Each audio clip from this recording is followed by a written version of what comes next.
They fought for me. They fought for me. Now we'll fight for them. March 31st, a special fighting event benefiting our nation's wounded warriors.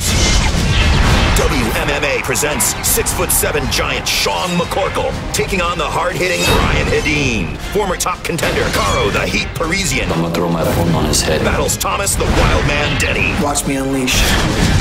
WMMA, fighting for a better world. This is a big opportunity for me to show people that I'm back. Karo would definitely be a great one to put under my resume to, be happy and show my kids, yeah, I beat this guy. I was about 8 and a half. I saw these judo kids, all these bunch of little kids with belts on, and I was like, I can try this, I can do this, and I started doing judo. Right away, I can see it. Karo has the talent. He has a big heart, like he doesn't scare for fighting, he doesn't scare with anybody. And I was able to do all these throws and all these 6 submissions. I won like 10 junior nationals, and I've won everything in the country pretty much. I was 14, right, 1-4. There was a show in Tijuana, Mexico. I'm 14 years old. I mean, how many 14-year-olds go to Mexico to fight, go to MMA, and I'm fighting a 23-year-old man that's 10-0 in MMA, pride and joy of Mexico, 170 pounds, chisel, and I'm fighting this guy, and I'm 14, bare knuckle. That was the Karo was in that time, just basically he doesn't care. He just simply fight anybody. These guys look at each other like, oh God, we have to sign some paperwork if you literally die, we're not responsible. And here I go in the ring and I fight this guy for 5 rounds and beat the crap out of him.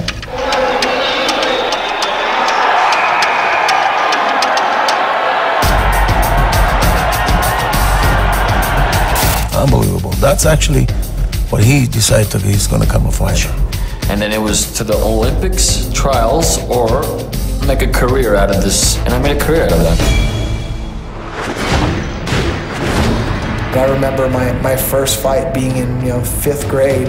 That we had a Down syndrome kid in our elementary school, and these 2 kids just kept picking on him. I mean, they were putting food in the ground and making him eat it and thinking it was so funny. And I'd never been in a fight before, and I went over and I just cracked this kid in the face. And then his buddy turned around and tried to do something. I cracked him, and I was like, wow, this is what it's like to hit somebody. And it was crazy because almost the whole school applauded what I had done, and I kind of enjoyed that feeling.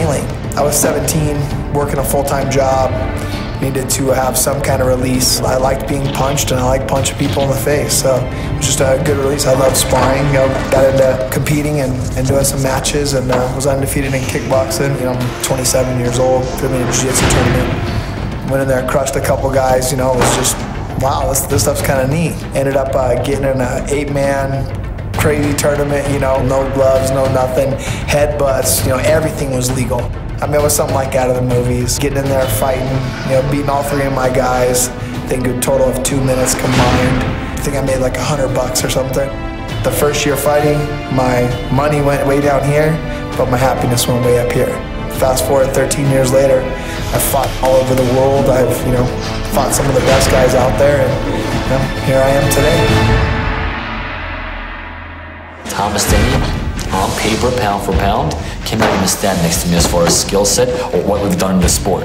I'm a perfect opponent for Karo. We're gonna go out there and see if his judo can work versus my stand-up. So there's never been an opponent I haven't really thrown. Now I'm trying to recognize the throws and land on top of them so I can stay on top of them and beat the crap out of them there. Karo throws everybody. Is he gonna throw me? Sure. But where am I gonna land? Am I gonna land on his back? Am I gonna land in a better position for myself? He definitely has all the tools to stand in front of me and fight. He can punch the lights out of me any second and put me to sleep. So I gotta be careful. All I need is 1 punch. 1 punch can change every aspect of the fight game.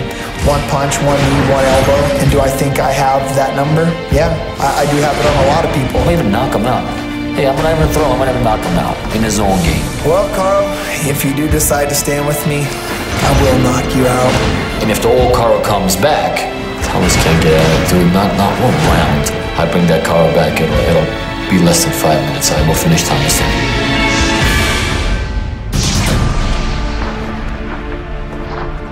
They fought for me. They fought for me.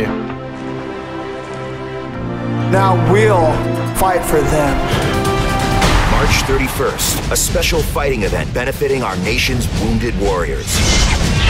WMMA presents 6'7" giant Sean McCorkle taking on the hard-hitting Brian Heden. Former top contender Karo, the Heat Parisyan, I'm gonna throw my opponent on his head. battles Thomas, the Wildman Denny. Watch me unleash. WMMA, fighting for a better world.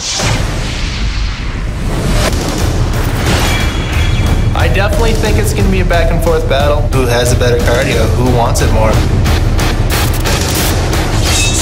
We're going to be over 600 pounds in the cage. Half of it's going to be extremely good looking. The other half's going to be getting its ass kicked. Sean McCorkle, 6'7", 305 pounds. I'm also the self-proclaimed best looking man over 6'6" in the United States. I'm excited for this fight with him. It took me 6 years to get to a promotion like this, to get my shot.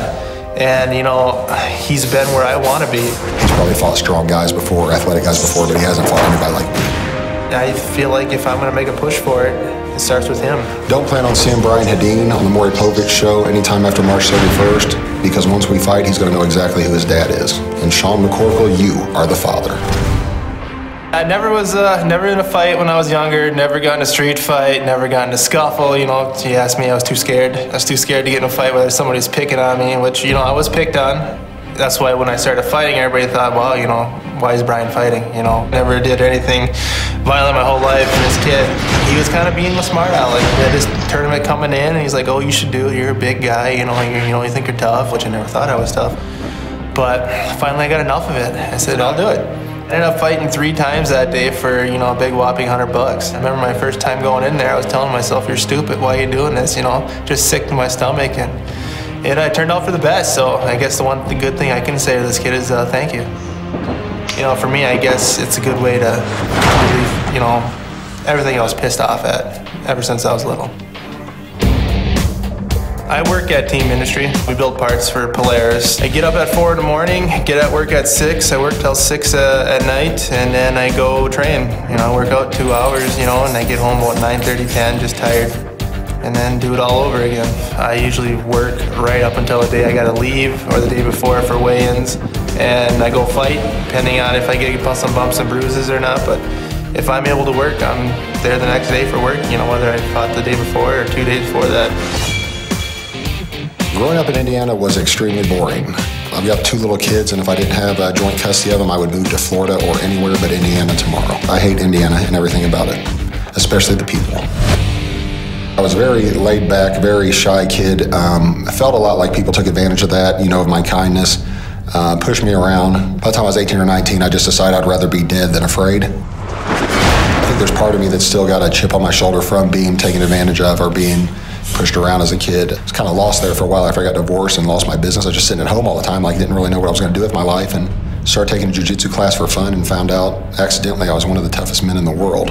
I would rather be good at golf and do that for a living, but I'm not. I'm good at fighting. So my dad hates it. He doesn't understand why I don't want to use my brain to make a living, which I would like to, but you don't get nearly as many girls or as much money if you're using your brain. I've come to find out is when you fight. That's like the ultimate pickup line for girls. Or that you're in a video game, that helps too. I started walking to the cage, you know, I flipped that switch. And as soon as I get inside the cage, I'm a whole different person. It's just me and my opponent and the referee. To me, it's an awesome experience. And whether you get hit really good or you hit the other guy, the crowd lets you know it. You hear the oohs and ahs and the screams. And sometimes I'd like to let the guy hit me with his best shot. And if I know I can feel it, then it's like, I know he's not going to hurt me. I got a very strong chin. I've been hit by, you know, some very big guys. I don't like getting punched in the face. I don't want to mess my teeth up.